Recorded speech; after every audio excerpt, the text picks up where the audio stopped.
Hello dear students, I discussed today regarding the chromatin structure, how exactly the nucleosomes are going to be arranged, what they are made up of, histones, modification of histones, and what's the importance of modification of histones, what is histone code, how it is read, and importance of histone code. So now we'll get into the how exactly the chromatin structure is going to get remodeled. So this remodeling of chromatin structure happens with the help of proteins called as remodelers.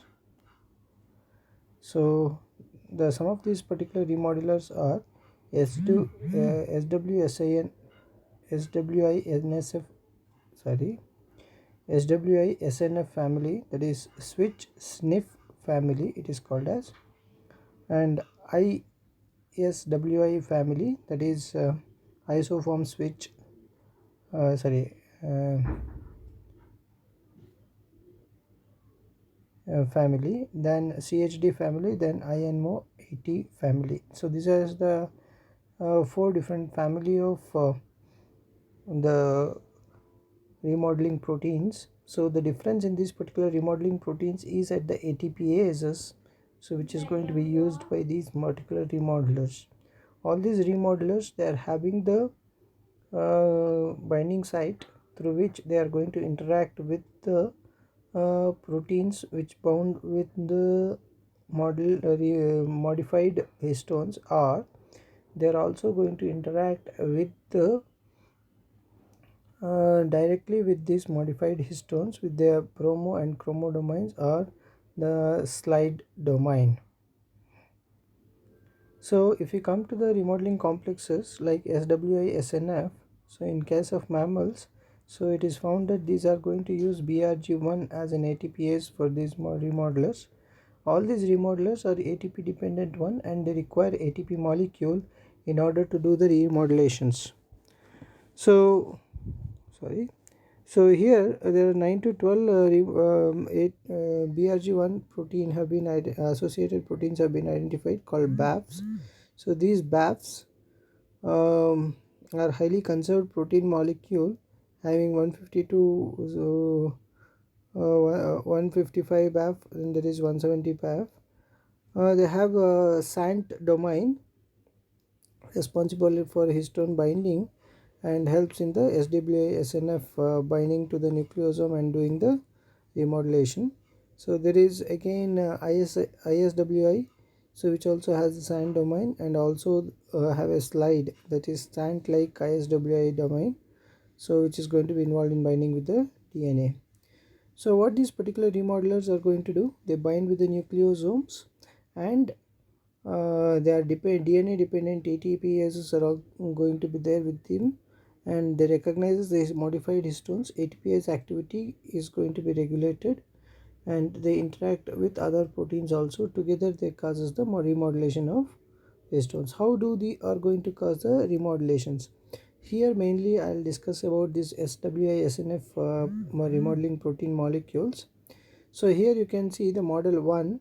So in the model 1 we can see these arrow marks which are in different colors, that is they are the regions of the regulatory regions of the gene which required for the transcriptions, and this remodelations is going to happen with these particular proteins.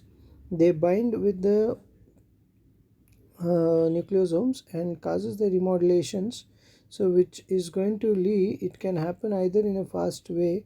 First there will be unwinding of the DNA, means they'll loosen up the DNA which is wound around the nucleosomes, and then thereby they are going to allow these particular DNA sequences available for the interactions with the transcription protein molecules. Or on the other hand, there is another method wherein the DNA which is wound around the nucleosomes is going to be moved out.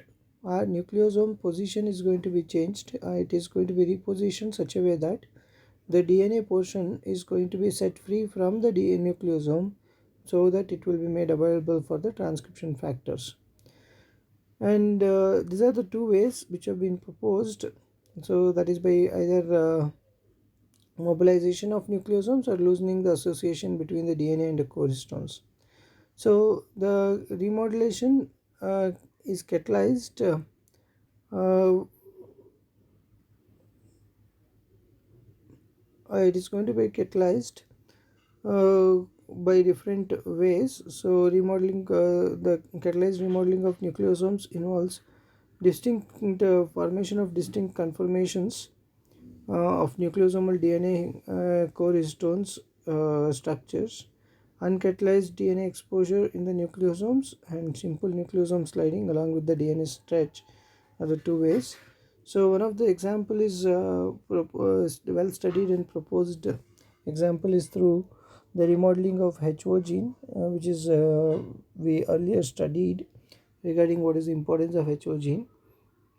This was studied by the Kim and his colleagues by using chromatin immunoprecipitation method, that is simply called as CHIP method, and they have done this particular experiment wherein they have used the epitope of MYC protein to bind, which is going to bind with the HO gene, and as HO gene is going to get activated, first factors to bind, people have actually did the chip assay and they have isolated the proteins and found that the first factors which binds with this particular activation is SWI5, then followed by SWI SNF protein molecules, then saga containing hat GNC5 protein is going to bind.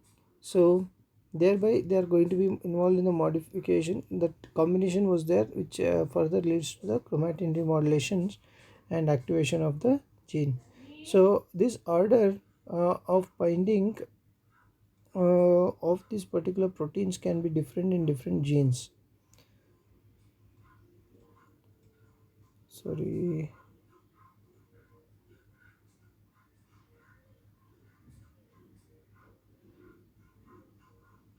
There are different type of assay procedures are there. So in chip assay procedure, for example, in a very simple way I'll explain here. So what they do is they take the cell nucleus and then they are going to take the DNA with the nucleosomes, and particularly they are going to be exposing the DNA with the means the nucleus when it is still in the cell with the formaldehyde. So this formaldehyde, what it will do is it cross links the protein with the DNA molecule, and then they are going to isolate this particular DNA and breaks the means take that particular nucleus out, and from there they are going to take out the chromatin structures. And these chromatin structures, because still this chromatin structure have the proteins directly bound to it in straight away because of the formaldehyde cross linking, then these particular components are subjected for centrifugation. Okay, and centrifugation is going to be done with the reagents which, so that the DNA and proteins are going to be get separated. There'll be and here we come across with two different components, and the some of the DNA is going to be there in the supernatant, as well as proteins which are not attached to the chromosomes are going to be separate, and as well as the DNA with the proteins which are cross-linked by the formaldehyde, they are going to be get settled at the bottom as a pellet. Followed by that, they take the pellets, and then that particular pellet is added with the reagents which can break the interactions between DNA and the proteins, and followed by that, these particular components are again subjected for uh, separations by using the antibodies which are attached, that is which are attached to a resin bead, so that these antibodies are going to be highly specific for the specifically for the histone protein molecules. And then these particular components are subjected for separation and purification, where they are going to separate and purify the DNA fragments with the size approximately 150 base pairs, and they are going to subject it for electrophoresis. So here what we do is we get all the nucleosomal proteins are going to get that is the histones are going to get separated from the DNA fragments, and then we are going to subject it for electrophoresis and separate the fragments which are having 150 base pairs, because that is a part of the fragment which will be wrapped around the nucleosomes. And then further we are going to amplify that particular fragment by using primers complementary to the linkers, because those fragments, in order to amplify, we are going to make the fragments to get attached with the linkers, and then linkers are going to be used to develop the primers, and it will be amplified. So whatever the end result we get is, after amplification, again these particular DNA sequences are going to be studied, and these sequences will be matched with the sequence in the genome to determine so which particular exact genome means the segment of these particular means these fragments match, so that is the segment in the genome so with which the nucleosomes are going to be attached with. So these kind of studies are going to be done so that in order to confirm like the proteins which are going to be attached and how these proteins interact, and how what particular part of the gene is going to be, means which particular part of the genome and which gene is going to be in an active state. Now these eukaryotic genes are going to be flanked by the nucleosomal free zones. So in order to understand this particular to confirm this that these nucleosomes free zones are going to be existing, and these nucleosome free zones can be acting as a transcriptional start site as well as a transcriptional termination sites also. So these nucleosomal free zones are the regions which are not having the nucleosomes attached. So these are also studied, and there have been the locations, composition, and histone modifications have been studied. So here what they have done is they have taken the nucleosome free zones, and they confirmed the presence of these nucleosome free zones by using we can use DNases to confirm it, and to know that the presence of this transcription initiation site and termination sites at these particular free zones. Then when we are going to add the transcriptional activators, these activator proteins, they are going to specifically interact with the enhancer regions, and thereby we are going to start the transcription at the start site. Okay. So then what people have done is, by using the studies, they have added the remodelers. Okay, so that is SWASNF protein complexes have been seen that they are going to come in contact with those particular activator proteins, and then they are going to recruit the histone acyl transferases, which are going to cause acetylation of the histones, and this acetylation of the histones is going to cause a pre-initiation complex. Means acetylation of the histones results in the loosening of the DNA molecule at the other end. So once this modification of the histones is done, and the nucleosome means the DNA is going to be set free. The DNA is set free from the nucleosome by the eviction, which is going to be done with these three modular protein molecules. Then the initiation of transcription is going to happen with the by the binding of protein molecules forming a pre-initiation complex, so consisting of RNA polymerase 2 and the other promoter regions and other means promoter region binding proteins and other stuff, and then the followed by elongation will happen. So during the elongation, what we are going to see is that, so as the transcriptional bubble goes on moving, so at the same time, so the nucleosomes are going to get goes on evicted, and then the other chaperonin proteins will come in help, and they are going to again start forming the octameric core with the new histone protein molecules, and then the DNA at the other hand is going to start wrapping around the these particular octameric core, forming the nucleosomal structures. So till this is going to happen continuously till this transcription bubble reaches the termination sites. So that's how actually people suggested that this particular remodelation is going to happen. So we'll see how this SWSNF is going to do.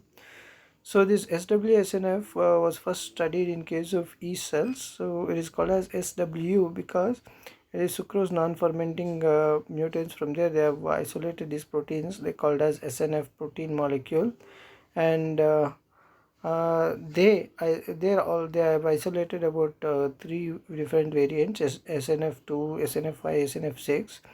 At the same time, they also found an attachment proteins which are going to be involved in binding, and they found, this is in case of the mating type proteins, they found that the switching when the mating is happening with a particular protein called as switch protein, and which found to be doing its activity by binding to the SNF protein molecules.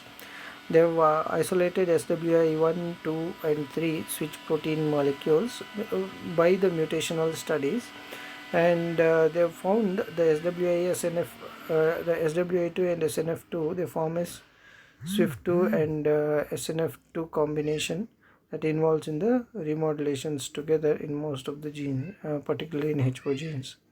So you can see these are the different combinations of these remodeling substances, which are generally a large complex consisting of several protein molecules.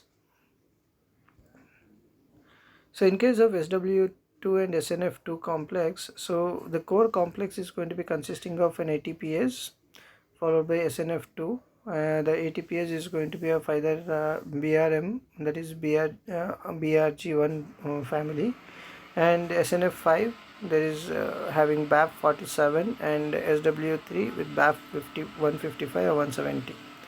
The other subunits are going to be SWP, that is 73, and or BAF60. Actin related proteins are also found, that is ARPs and BAF57. The function of some of these particular subunits is not clearly understood, how exactly they plays in role in the remodulation. You can see this particular combination, how these particular proteins are going to be there. So this is in case of yeast, how the combination in Drosophila and humans, how these proteins are going to be there. You can see them. So this is the combinations in different organisms.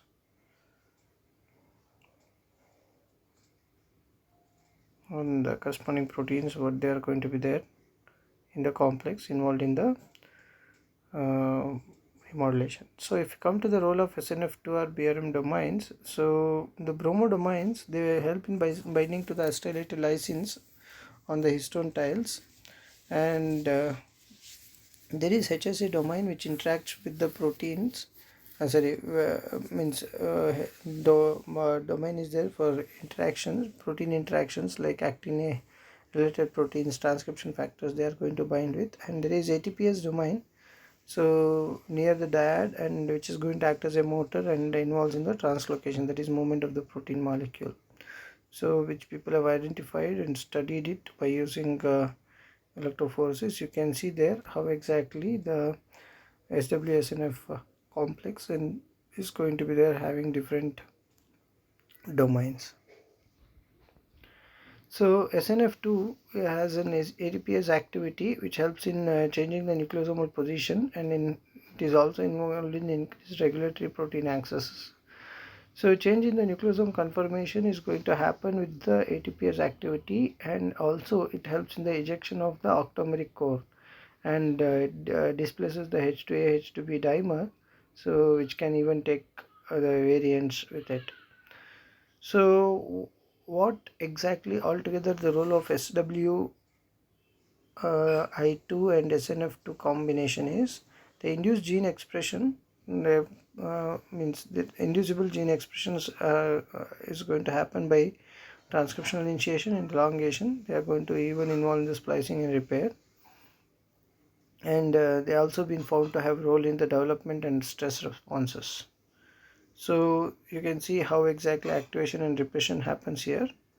So first, initially you can see that promoter region is going to be covered by the nucleosome. By the remodeling complexes, promoting region, the system regulatory regions becomes set free from the nucleosome by the sliding.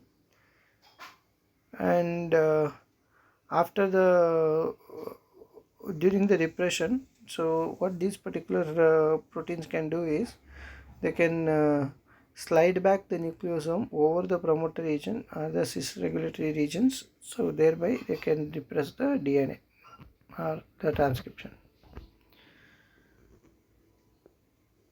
There are several proteins which are going to be depending upon these genes, which depends upon the SWI2 and SNF2 protein.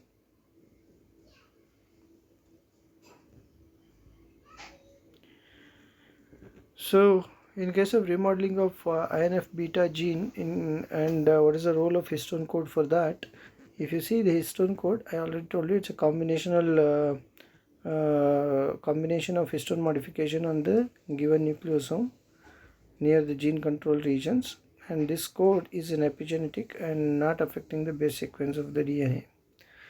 So here the activators of INF beta enantiosomes, that is forming which binds to the enhancer regions of this INF beta, they are going to recruit an hat that is called, the hat is going to be an GNC5 protein. This hat, what it does is it acetylates the lysine at H3 and H4 in the nucleosome at the promoter, means the nucleosome which is near the promoter or at the promoter, and the protein kinases phosphorylates the serine at H3.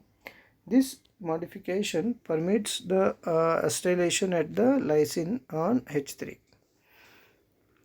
These particular modifications are going to make the allows the binding of TF2D to bind two acetylated lysines on the nucleosomes, and this binding is going to happen with the help of bromodamine in case of this TAF1 protein.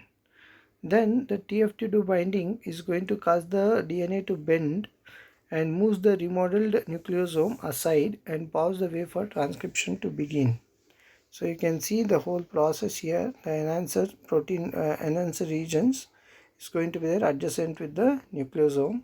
This enhancer region is going to be there and bound with the enantiosome consisting of GNC5 hat, which is going to get recruited and causes the acetylation of the K8 of H4 and K9 of H3, which allows the acetylation only on the upper histone tails. And then followed by that there is going to be further it is going to interact with the kinase which form polymer which phosphorylates the H3S10 amino acid, and this H3S10 phosphorylation further causes the acetylation at the K14 of H3 and completes the histone code for the binding of the remodelers, that is SWA-SNF. So this SWA-SNF along with other protein molecules with the bromodamine, it interacts with the acetylated K8 of H4 is going to attract the SWA-SNF, and then that causes the remodulation, and this remodulation, that is it even can cause the sliding of that particular the nucleosome, and this because earlier modification of histone itself is going to cause the DNA to get loosened up by the nucleosome. Then further TF2D is going to be means called out, which interacts with the modified histones at one side and other side with the promoter region of the here this Tata box region. So thereby it is going to move the nucleosome by about 36 nucleotides 36 base pairs down by sliding the nucleosome. So thereby the transcription initiation is going to be easily happening. So in case of heterochromatin regions, how exactly this heterochromatin is going to be condensed? So this has a repressive characters able to silence the gene as much as 3 kbps away from it. So the heterochromatin region and how exactly it causes the repression or silencing of those particular genes nearby has been studied in case of yeast. They have called this particular because telomere is also considered as one of the very good heterochromatin region. So telomere position is going to cause an effect on the nearby genes, so it's called telomere position effect, so which causes the silencing of the nearby genes. So depending upon the proteins which are going to be binding with the in these particular part called as RAP1, it binds with the telomeric DNA, and also it recruits the other proteins in an order of that SIR 3, 4 and 2. So what this SIR protein stands for is silencing information regulators. These are going to be involved in silencing of the genes which is near the heterochromatin structure. So what exactly is going to happen here is the heterochromatin at other locations in the chromosome also depends on the SIR protein. This SIR3 and SIR4, they interact directly with the histones H3 and H4 and causes the acetylation, the acetylation of like the lysine 16 or K16 at H4 nucleosome is going to be prevented by the interactions with SIR3, and thereby it is going to block the heterochromatin formation. So histone acetylation also works in the way to promote the gene activity, so which we have already studied. So what I'll do is I'll stop here. So I'll continue about the uh, position effect and how exactly all the modifications will plays a role in the next class further.